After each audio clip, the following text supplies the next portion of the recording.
여러분 역시 그 시편 101편을 여러분 그 책바지 앞에 펴 넣으십시오. 오늘 제가 설교 시간에 성경 인물이 아닌 세 사람의 이름을 거론하면서 그분과 관련된 그 작품 이야기를 소개하게 되겠는데, 여러분 한 사람이 아니고 세 사람이나 되기 때문에 먼저 양해를 구합니다. 제가 청소년 시절에 제가 사는 그 집에서 조금 떨어진 곳에 조그마한 그 보신지와 같은 곳이 있었는데, 거기에 그 책방도 있고 또 LP 레코드 판을 파는 상점도 있었습니다. 어느 날 저녁에 제가 그 상점 앞을 걸어가게 되었는데, 그 상점 앞에 있는 큰 이른 스피커에서 음악이 나오는데 너무 아름다운 음악이에요. 발길을 멈추고 귀를 기울여 보니까 피아노 협주곡이었습니다. 너무 감미롭고 아름다운 그런 곡이었고, 그래서 가게 안으로 들어갔습니다. 그 가게에 젊은 여자분이 앉아 있었는데, 제가 그 여자분에게 이 곡이 무슨 곡이냐고 물었습니다. 그 LP판 그 껍질을 저에게 보여주는데, 거기에 그 영어로 코로네이션, 모차르트의 그 대관식이라고 써 있고 번호 26번이라고 적혀 있었습니다. 제가 그 모차르트의 대관식은 그때 처음 들었습니다. 제가 여조문에게 내가 이 수일 내에 돈을 좀 마련해 가지고 올 테니까 이걸 다른 사람에게 일체 팔지 말고 잘 보관해 두라고 했습니다. 그리고 얼마 있다가 돈을 마련해서 다시 거기에 가서 그 곡을 샀습니다. 그리고 제가 조립해서 만든 그 턴테이블이 있었는데, 그 턴테이블로 수없이 그 곡을 반복해서 들었습니다. 그 피아노 협주곡 26번 그 모차르트 것은 그 세 악장으로 되어 있는데 저에게 너무 감동적인 그런 곡이었습니다. 이 모차르트가 작곡한 그 대관식은 그 피아노 곡 협주곡 말고도 피아노 미사곡이 또 있습니다. 나중에 그 말씀을 잠시 드리겠습니다. 이 대관식 곡의 그 특징은 희망, 기대, 기쁨, 차분함, 그런 것이 계속 제 마음을 움직였습니다. 본 시편 101편은 대관식 시입니다. 이 시는 왕의 자리에 오르는 그 왕에 대한 그 찬사와 이제 기대보다는 왕의 자리에 오르는 그 사람이 자기가 이제 앞으로 이 왕의 자리에 올라서 어떤 왕으로서 나라를 통치하겠다고 하는 것을 하나님과 백성 앞에 약속하는 그런 내용이 됩니다. 이 시는 모두 네 단락으로 되어 있습니다. 첫째 연은 1절에서 2절 상반절인데, 거기에는 왕의 통치의 원천의 그 근거를 여기서 밝히고 있고요. 그 다음 둘째 연 2절 하반절에서 4절까지는 왕의 마음가짐에 대해서 얘기하고 있고, 그 개인적 차원입니다.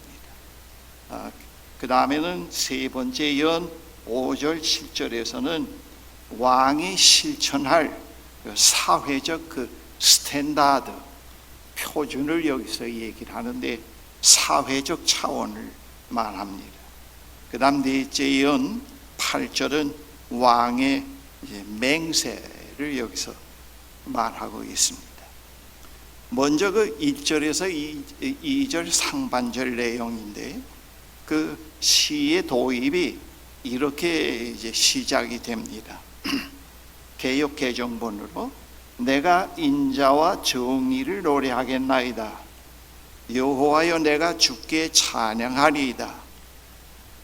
2절 상반절 내가 완전한 길을 주목하오리니 주께서 어느 때나 내게 임하시겠나이까.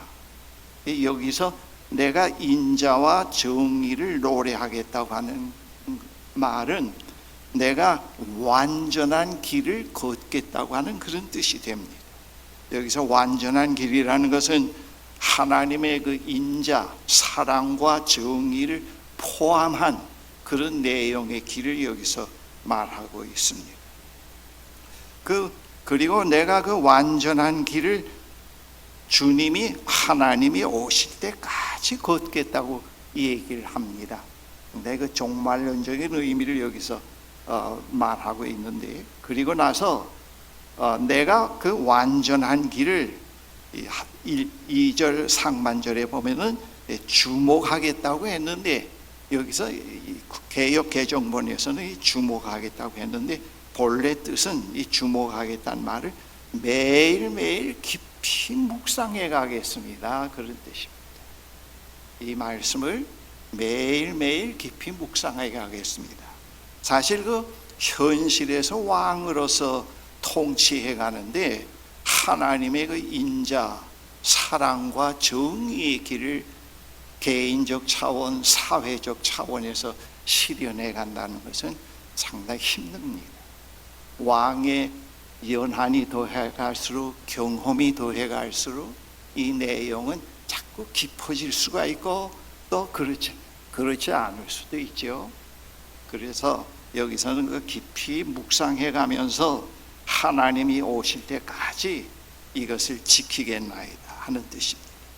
이 정의, 인자와 정의의 길이 그렇게 단순한 길이 아니라는 것을 말해주고 있습니다. 다음으로는 2절 하반절에서 4절까지인데요. 여기에 그 인자와 정의의 길을 왕 자신이 개인적으로 어떻게 받아들이고 그 내용을 소화시켜 가면서 통치하겠는가 하는 것을 여기서 말을 해주고 있는데요. 역시 그 본문을 보면은 내가 완전한 마음으로 내 집안에서 행하리이다. 나는 비천한 것을 내 눈앞에 두지 아니할 것이요 배교자들의 행위를 내가 미워하오리니 나는 그 어느 것도 붙들지 아니하리이다. 사악한 마음이 내게서 떠날 것이니 악한 일을 내가 알지 아니하리로다 했습니다. 그 2절 하반절 내가 완전한 마음으로 내 집안에서 행하겠다고 했는데 이 완전한 길을 묵상해 가면서 최선을 다해서 그 길을 걸어가면서 왕으로서의 통치를 해가겠다고 하는 뜻입니다. 그러면서 그 내용을 구체적으로 어떻게 자기가 이해하고 개인적으로 실천해 갈 것인가 하는 것을 3절 4절에서 이렇게 밝히고 있습니다. 내가 비천한 것을 내 앞에 두지 아니하고 하는 말은 이 타락한 자들, 그 주변 국가에서 신의 우상을 섬기는, 특별히 가나안 족속들이 섬기는 그런 신들, 그러한 것들을 섬기는, 자기가 섬기지 아니하고 그것들을 특별히 멀리하면서 그 다음에는 그 사악한 마음이 내게서 떠날 것이니, 이런 마음이 비뚤어진 자와 흉계를 꾸미는 자와 손을 잡지 않겠다고 하는 뜻입니다. 역시 특별히 역사를 보면은 이 통치자들은 자기의 야망과 자기의 어떠한 그 욕심을 실현하기 위해서 거의 다 마음이 비뚤어진 자들, 타락한 자들을 옆으로 모아서 신복으로 그들을 시킬 수 있지 않습니까? 그런데 여기서는 그 시인이 그러한 자들과 멀리하겠고 그 다음 그 사악한 마음이 내게서 떠날 것이라고 했는데, 마음이 비뚤어진 자들과 흉계를 꾸민 자들과 손을 잡지 아니할 뿐만 아니라 자기가 타락한 사람이 되지 않겠다고 하는 것입니다. 부패한 마음을 가진 욕심과 권력욕에 사로잡힌 왕으로서 살지 않겠다고 하는 것. 계속 이 하나님의 정의의 길과 인자의 길을 묵상해 가면서 바른 마음을 갖도록 자기가 늘 깨어 있겠다고 하는 그런 서약을 여기서 하고 있습니다. 그 다음에는 5절 7절에 이 인자와 정의를 사회적 차원에서 어떻게 실현해 갈 것인가 하는 것을 말해주고 있는데요, 아주 상당히 중요한 것을 얘기합니다. 자기 이웃을 은근히 헐뜯는 자를 내가 멸할 것이요, 눈이 높고 마음 교만한 자를 내가 용납하지 아니하리로다. 그 다음, 내 눈이 이 땅에 충성된 자를 살피며 나와 함께 하리니 완전한 길에 행하는 자가 나를 따르리이다. 그 다음, 거짓을 행하는 자는 내 집안에 거주하지 못하며 거짓말을 하는 자는 내 목전에서 서지 못하리로다 했습니다. 시에서 먼저 그 눈이 높고 마음이 교만한 자를 용납하지 않겠다고 했습니다. 이웃을 헐뜯는 험담꾼들에게 재갈을 먹이고 거만한 자들을 그대로 두지 않겠다고 하는 겁니다. 그리고 왕 자신이 그러한 자들과 사귀면서 왕위를 존속시켜 가지 않겠다고 하는 뜻입니다. 그리고 이런 자들을 신복으로 쓰지 않겠다고 하는 뜻입니다. 여기서 인자와 정의의 개념이 보다 사회적으로 객관화된 내용으로 여기서 나타나고 있습니다. 그와는 달리 그 다음 절 보면은 내 눈이 이 땅에 충성된 자를 살피고 나와 함께 살게 하고 완전한 길에 행하는 자가 나를 따르게 하겠다고 했는데, 올바르고 정직한 자들과 하나님의 인자와 정의를 사랑하는 자들과 함께 자기가 왕으로서의 통치를 해가겠다고 그렇게 얘기를 하고 있습니다. 그 다음에는 거짓을 7절에 행하는 자는 내 집에 거주하지 못하고 거짓말하는 자는 내 목전에 서지 못하게 하겠다. 속이는 자들과 아첨하는 자들은 왕이 통치하는 그 통치의 영역에 들어오지 못하게 하겠다. 거기에 존재하지 못하게 하겠다 하는 그런 뜻입니다. 설 자리가 없게 만들겠다. 그 통치의 영역이, 왕의 통치의 영역이 국가 전체가 아니겠습니까? 그렇죠? 그 국가 전체의 모든 관직과 공직 자체가 밝게 만들겠다. 어둡게 만들어서 부정부패가 전부 알을 까게 만들고 백성들이 고통을 받게 하는 그런 통치가 이루어지질 않겠다. 자기가 통치하는 모든 영역이 그런 것들이 존재하지 못하도록, 그런 마음에 그런 씨앗이 배태하지 못하도록 밝게 통치해 가겠다. 그런 뜻으로 여기서 해석해 갈 수가 있습니다. 마지막 그 연 8절의 내용인데요, 아침마다 내가 이 땅의 모든 악인을 멸하리니 악을 행하는 자는 여호와의 성에서 다 끊어지리로다 했습니다. 아첨꾼들, 거짓말하는 자들, 이웃을 헐뜯는 자들이 살기 좋은 세상이 아니고 의인이 살기 좋은 세상을 만들어 가겠나이다, 그 뜻입니다. 그 이유는 왕이 하나님을 사랑하기 때문입니다. 하나님의 정의와 하나님의 인자를 사랑하기 때문입니다.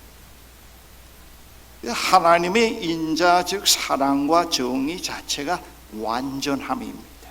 여러분, 그 영어 단어에 인테그레이트라고 하는 말이 있는데, 인테그레이트 동사는 근데 그것은 하나의 그 분열이 아니고 통합을 의미합니다. 정의와 사랑이 분리되지 않은 통합된 그런 길을 여기서 말합니다. 즉 완전한 그런 삶. 이 시에서 왕은 자신이 그런 완전함을 묵상하면서 그 길을 걷겠다고 합니다. 왕이 그러한 길을 걷게 될 때 이미 말씀드린 대로 사회가 이제 밝아지게 되죠. 밝아지게 되고 그 밝아지는 사회 속에서는 그 부정부패가 둥우리를 틀 수 없습니다. 그런 것이 자리 잡을 수가 없습니다. 반대로 사회가 어두워질 때는 모든 공직의 자리는 부정부패가 알을 깔은 둥지를 틀게 됩니다. 그게 벌써 끝장이죠. 그 라틴어 격언 가운데 이런 격언이 있어요. 어느 정권을 맡은 사람이, 그런 책임자가 벌써 망하게 하기 위해서 하나님은 벌써 광기부터 부리게 만든다. 그래서 그 광기가 극치에 달할 때 하나님이 치신다 그랬습니다. 그 역사를 보면은 거의 멸망한 정권, 멸망한 통치자들의 만료가 광기에서부터 시작되었어요.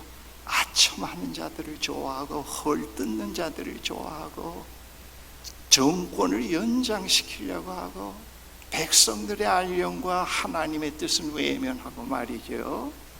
그 자기의 야망을 성취하려고 하고, 그리고 자기의 그 이름을 내기 위해서 큰 거처를 마련하기도 하고 기념관도 세우게 하고, 그 광기가 끝에 달하고 납니다. 광기가 벌써 끝에 달할 때 저 정권이, 저 통치자가 끝이로구나 하는 것을 알 수가 있게 됩니다. 하나님은, 신은 벌써 잘못된 통치자들을 광기를 부리는 것으로부터 시작해서 광기의 절정에서 그를 치신다고 그렇게 얘기를 했습니다. 이 완전한 길을 걷는 사람은 하나님을 두려워하는 사람, 하나님을 사랑하는 사람, 그의 율법을 주야로 즐거워하며 묵상하는 사람입니다. 시편 1편에는 시냇가에 심은 나무로 표현을 합니다. 그리고 그러한 사람이 지도자로 있는 나라는 백성이 행복합니다. 이 사랑, 인자와 정의가 사회적 개념으로, 객관화된 개념으로 그것이 펼쳐질 때는 편안함이 옵니다. 기쁨이 오고 그 사람을 바라볼 때마다 감사가 생겨요. 이것이 영적 차원에서의 하나님의 인자와 하나님의 공의가 이 하나님의 속성의 일부인데, 이것을 경험해 갈 때 그 사회의 사회의 그 공의로운 사회에서 느끼는 것보다 더한 느낌을 우리가 경험을, 맛을 볼 수가 있습니다. 편안함, 자유함. 자꾸 욕심에서 해방이 되고 사리 사욕에서부터 점점 벗어나게 되고 뭔가 가진 거 없는데도 충만함, 그런 것들이, 그런 마음을 가진, 그런 경험, 그런 맛을 갖고 사는 지도자가 될 때 그 사회에도 상당한 영향을 미치지 않겠습니까? 그렇죠? 그걸 우리가 실제로 경험하며 살 수가 있습니다.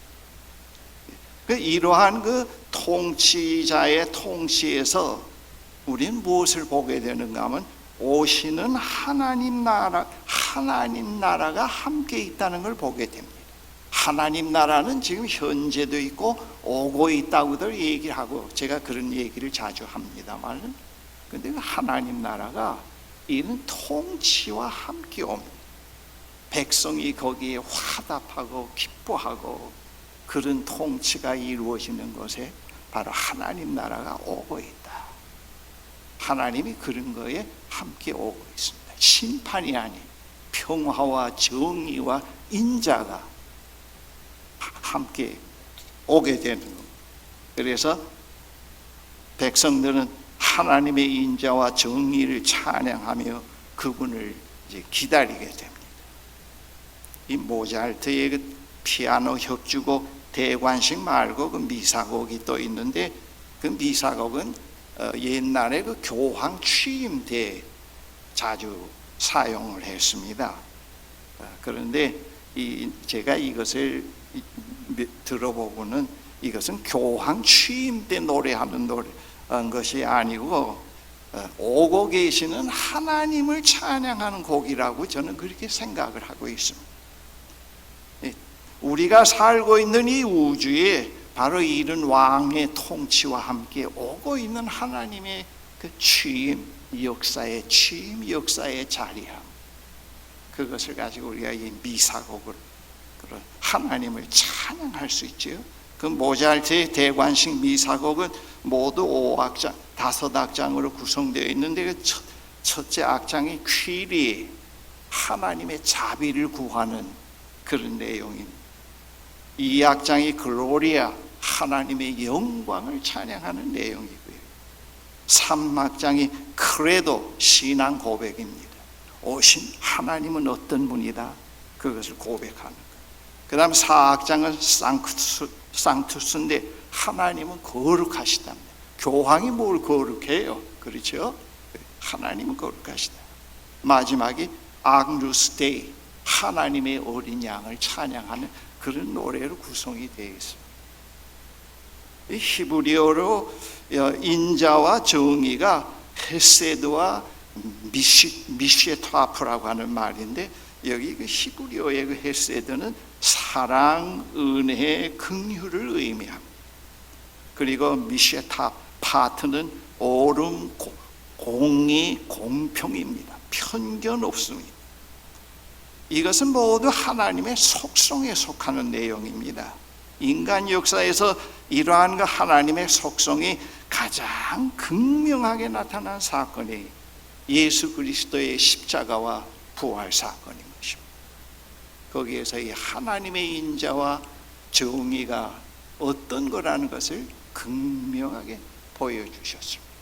그래서 우리는 늘 현실이 어렵더라도 이 사실 속에서 십자가와 부활을 생각하면서 희망을 갖게 되고, 현실을 넘어서서 가게 되고, 부패와 야합하지 않고 아첨꾼이 되지 않고 험담꾼들로 유치하게 살지 않게 되고, 정말 그 정의의 하나님, 인자하신 하나님을 생각하면서 이 삶의 영역을 자꾸 깊게 넓게 해갈 수가 있습니다.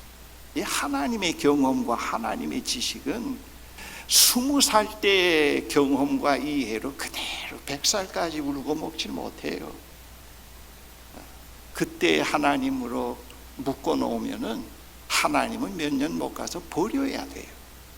인간의 온갖 고난 속에서 이 하나님과 동행하는 과정에서 이 하나님을 자꾸 새롭게 이해하고 깨닫고 하나님을 경험해 가는 과정 속에서 하나님을 찬양할 수가 있고 하나님의 영광을 기릴 수가 있습니다. 그만큼 깊어요.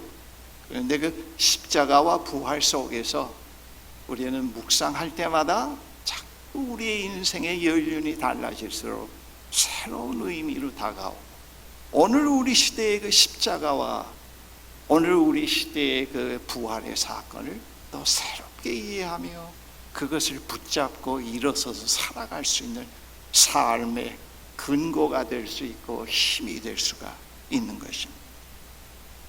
이미 말씀드린 대로 이 하나님의 속성 가운데 하나인 이 인자와 정의는 담대함 경험 속에서 떳떳함, 따뜻함, 긍휼, 그것을 우리가 경험할 수가 있어요.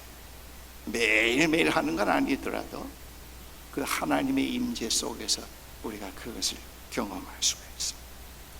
이 스위스의 정신분석학자 칼 융이 오랜 기간 상담으로 치유해오던 여성이 있었습니다. 상담 날짜가 다 돼서 또 만나서 융이 너무 잘 진전이 없어서 그 여성에게 당신 어젯밤에 무슨 꿈을 꾸어서 물었습니다. 그랬더니 그 여성이 지난주 내한테 오기 전까지 그 주간에 밤에 무슨 꿈이 기억나는 꿈이 있으면은 내한테 한번 얘기를 하라 그랬습니다. 그 여성이 칼 융에게 이런 얘기를 했습니다. 내가 어느 날 저녁에 꿈을 꾸는데 내가 큰 벌판 조용한 곳에 한가운데 서 있는데 그 뒤에서 아름다운 멜로디가 들려서 뒤를 돌아보니까 저 멀리 예배당이 하나 있는데 또는 성당이 있었는데 거기서 큰 멜로디가 울려 나오더라고 그랬습니다. 그래서 내가 그것을 좀 가서 직접 보기 위해서 갔다고 했습니다. 가서 보니까 그 창문들이 있는데 창문 안을 가만히 들여다 보니까 거기에는 흰 옷을 입은 사람들이 얼굴이 환하게 피어서 손을 높이 들고 정말 그 아름다운 찬양을 부르고 있다는 것이 있다고 했습니다. 그래서 너무 들어가고 싶어서 정문으로 가서 들어가려고 하니까 거기 수위가 정문지기가 못 들어가게 막습니다. 이 여자가 늘상 해오던 방식으로 무엇든지 자기 욕망과 자기 앞에서 방해거리는 돈으로 권력으로 해오려고 하는 습관이 있었던 겁니다. 그래서 이번에도 돈으로 해결해 보려고 돈을 꺼내서 그 수위 문지기의 손에 이렇게 쥐어줬더니 그 문지기가 하는 말이 돈을 그 여성에게 주면서 여기는 돈으로 들어갈 수 있는 것이 아니에요. 여기는 저 안에 있는 사람들처럼 흰 옷을 입어야 들어갈 수가 있습니다. 그리고 꿈을 깼는데 너무 아쉽더라. 그런 꿈을 얘기를 했어요. 그때 융이 거기서 그 사람에게 뭐라고 얘기했는가 하면 당신이 지금까지 치유가 안 되는 것을 내가 알았습니다. 당신의 불행의 문제, 골치 아픈 거, 불면의 문제, 어떤 또 가정의 문제를 전부 다 자기가 크리스찬이라고 얘기했답니다. 그 여자가 융하고 상담하는 과정에서 교회도 가고 그랬는데 교회 가서 예식으로 교회의 어떤 그런 종교의식으로 문제를 해결해 보려고, 그리고 당신의 어려운 문제를 전부 그런 방식으로 해결해 보려고 삶을 근본적으로 바꾸고 회개하고 새 삶으로 살아가지 않으려고 하기 때문에 그 새 삶을 살지 못하는 낡은 삶이 당신에게 불면을 가져오고 삶을 얽히게 만들고 있는데도 와서 나하고 상담해서 약으로 해결하려고 그러고 일시적인 위안을 받고 돌아가려고 하고 그 약발로 잠깐 살고 그래서 해결이 안 됐다고 그 얘기를 했어요. 그러면서 융이 하는 얘기가 저거 예수쟁이들 있지 않냐고, 저 예수쟁이들이 모이면은 찬송도 하고 기도도 하고 떠드는데 그 예수쟁이들이 있는 곳에 가서 함께 얼마 동안 살아보라고. 그러면 거기에서 상당한 변화가 있을 수 있고 당신의 삶이 새롭게 될 수 있는 가능성이 있다고 했습니다. 여러분 그 여성이 꿈에서 본 그 성당 안에서 또는 교회 안에서 흰 옷을 입은 사람들이 얼굴이 환하게 높이 손을 들고 하나님을 찬양하는 그것이 바로 그 대관식 아니겠습니까? 그렇죠. 구속받은 자들이 오고 계시는 하나님, 현재 험한 세상이지만 거기에서 함께 계시는 하나님을 찬양하는 삶, 그건 누구에게도 빼앗길 수가 없다고 합니다. 거기에 그런 삶을 가능케 만든 게 하나님의 인자와 정의, 예수 그리스도의 십자가와 부활의 사건이라고 그렇게 해석해 볼 수가 있지 않겠습니까? 이 끝으로 제가 과거에 독일 하이델베르그 대학에 한 6개월 그 대학에 좀 교환 학생은 아니더라도 가서 좀 있었던 경험이 있는데, 그때 그 외국 학생들 여러 나라 학생들을 어느 날 데리고 버스에 다 태워서 좀 떨어진 그 교회 정말 아름다운 마을에 데려갔어요. 근데 교회당이 있는데 그 교회당 앞에 그 돌 계단이 상당히 높아요. 한 20계단이 되는 것 같아요. 그 마당에 전부 이동식 의자들을 한 150개 놓고 거기 시장도 오고 동네 사람도 왔어요.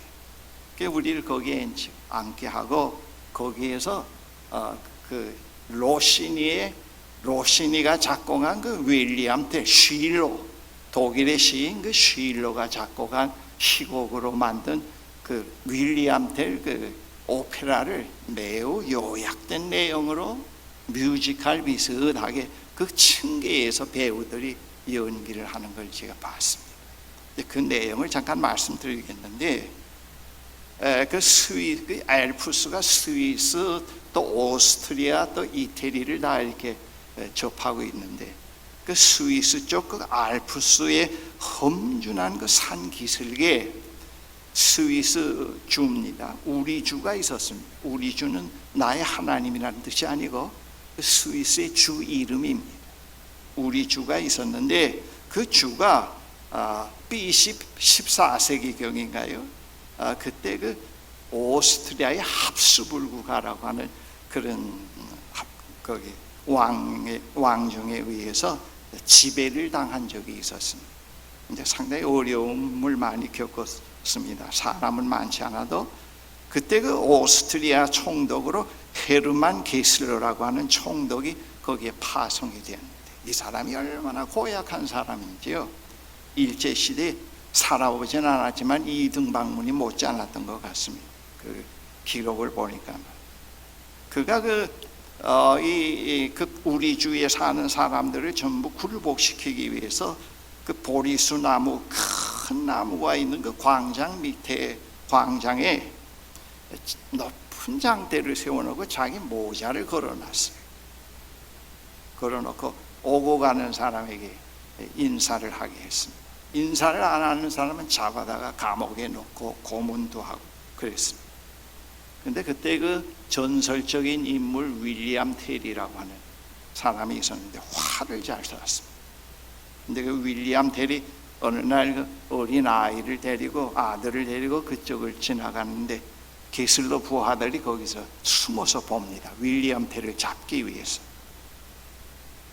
둘째 어린 아들이 그 짱대에 있는 그 모자를 보고 뭐라고 얘기를 합니다. 윌리엄 텔이 인사를 하지 않고 그냥 지나가니까 그 텔에 부하들이 숨어 있다가, 게슬러 부하들이 숨어 있다가 텔을 붙잡아서 게슬러 앞으로 데리고 갔습니다.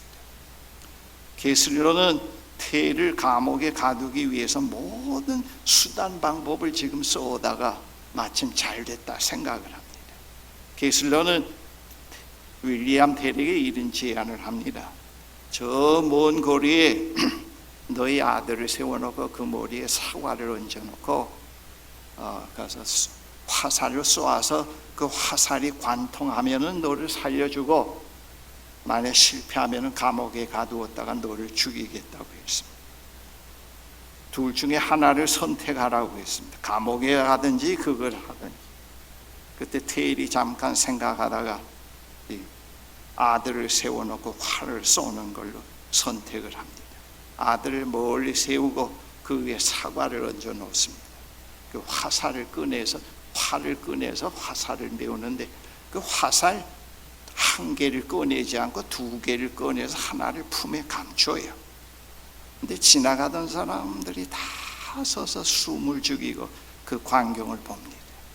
이 테일이 팔에 화살을 메워가지고 당겨서 숨을 죽이고 당기고 쏘니까 그 쏜 화살이 아들의 머리 위에 있는 사과를 관통합니다. 관중들이 다 환호하면서 박수를 칩니다. 그때 게슬러가 다시 테일을 그의 앞으로 불러서 너는 어찌해서 그 화살 한 개를 네 품에 숨겼냐 묻습니다. 그때 테일이 게슬러에게 무슨 어떤 답변을 하는가 하면, 만약 내가 실패해서 아들을 죽이게 되면은 이 화살로 당신을 죽이려고 했다고 얘기를 합니다. 그때 그 게슬러가 뭐라고 얘기하는가 하면, 너는 내가 무섭지 않느냐? 내 생명을 죽이기도 하고 살릴 수 있는 권한을 가진 나인데 넌 내가 무섭지 않니? 그랬더니 그 텔이 뭐라고 얘기하는가 하면요, 이게 그 로시니의 오페라를 많이 축소한 건데 그 마지막 장면이 그렇게 끝납니다. 뭐라고 얘기하는가 하면, 나는 지금까지 살아오면서 하나님 한 분 외에는 무서워한 사람이 없습니다. 얘기를. 그게 끝나요. 상당히 감동적이에요. 꽤 오래전에 본 내용인데도 제가 이 줄거리를 이 정도로 기억할 수 있었다면 상당히 인상적이었다고 얘기할 수가 있겠죠. 그걸 얼마나 감동적인데, 이건 참 기억에 남습니다. 제가 요즘에 기도하는 게 있어요. 주님이 오실 때까지 우리나라에 진정 하나님을 두려워하는, 하나님의 정의와 하나님의 인자를 묵상하는 참 용기 있는 지도자를 세워주세요. 우리 국민들이 영적으로 깨어나서 그런 지도자를 세울 수 있는 지혜를 우리들에게 주세요. 그랬습니다. 이건 제 지극히 개인적인 얘기입니다. 우리 손자가 있는데 우리 손자뿐만 아니라 우리 손자 또래의 아이들이 다음에 내가 죽은 다음에 저 평양에 가서 김일성, 김정일 동상 앞에서 절하게 될까봐 얼마나 때때로 소름이 끼치는지요. 이런 세상을 물려주는 할아버지가 되면 안 되지 않겠나, 그런 생각이 들어요. 아버지요, 이 나라에 정말 하나님을 사랑하는 그런 통치자를 세워주셔서 이념적 갈등을 넘어선 자유와 평화와 이 하나님의 인자가 기초가 되어진 자유 대한민국을 바르게 세워서 과거를 묻지 않고 여기에 동의하는 모든 사람들을 다 용서하고 함께 통합적인 통합된 이 나라를 세워가시고, 하나님이 우리 대한민국에 편안히 거하시는 쉐키나, 하나님이 편안히 거하시는 그런 나라로 삼아주세요. 그리고 그런 나라로서 이 전 세계의 동남아시아뿐만 아니라 하나님의 복음을 전하는 그런 나라가 되게 해주세요. 여러분이 아세아나 이 유럽을 다녀봐도 이 한국만큼 아름다운 나라, 수준 높은 국민이 없다고요.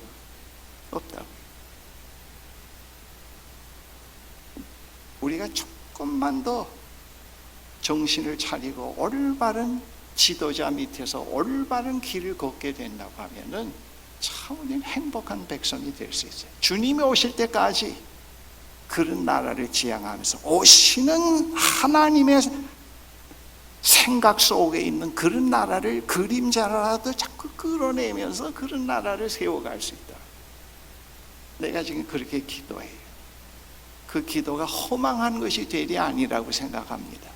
왜냐하면 그런 생각이 오고 계시는 하나님의 생각과 그분의 품 안에 실제 존재하는 것이요, 또 하나님은 우리 백성에 대해서 그런 나라를 세워주시기를 원하시는 하나님일 거라고 생각합니다.